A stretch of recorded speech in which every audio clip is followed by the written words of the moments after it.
Hi, I'm Rick Dahman with Timken. In a previous video, we went over 3 tips for your customers when they're installing a replacement hub assembly.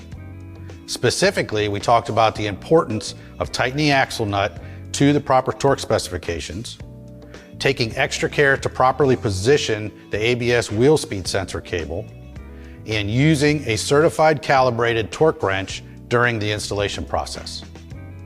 In this video, we're going to go over a couple troubleshooting tips that could point to improper installation of the hub assembly or possibly other issues.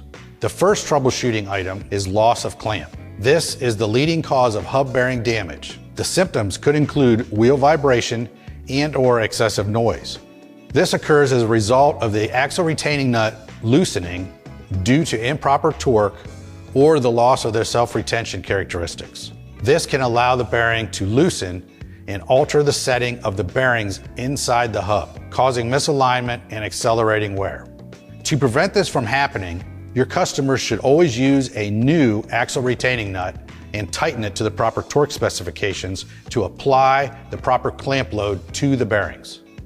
It is also a good idea to clean and inspect the axle shaft prior to installing a new hub unit. Your customers can use a fine file, wire brush, emery cloth, or honing stone to remove any debris, nicks, or burrs.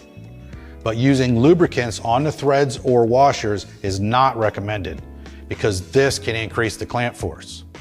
The second thing is loss of the ABS signal. If the wheel speed sensor fails or the sensor signal is erratic, the vehicle loses access to ABS and stability control.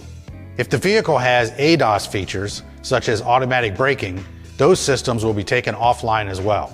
Broken wires are one of the leading causes of wheel speed signal loss. In extreme cases, too much end play creates excessive movement that damages internal and external sensors.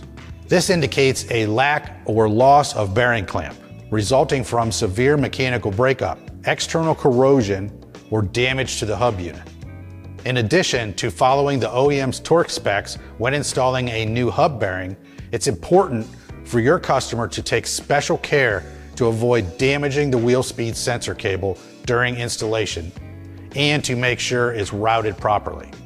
Following these recommended practices will help minimize the possibility of the ABS system failing due to issues with the wheel speed sensor cable.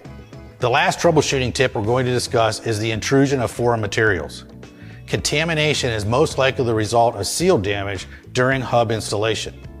If the seals are distorted or damaged and dirt or water get inside the hub assembly, the bearing lubricant will become contaminated, causing corrosion of the rolling elements and results in shortened bearing life.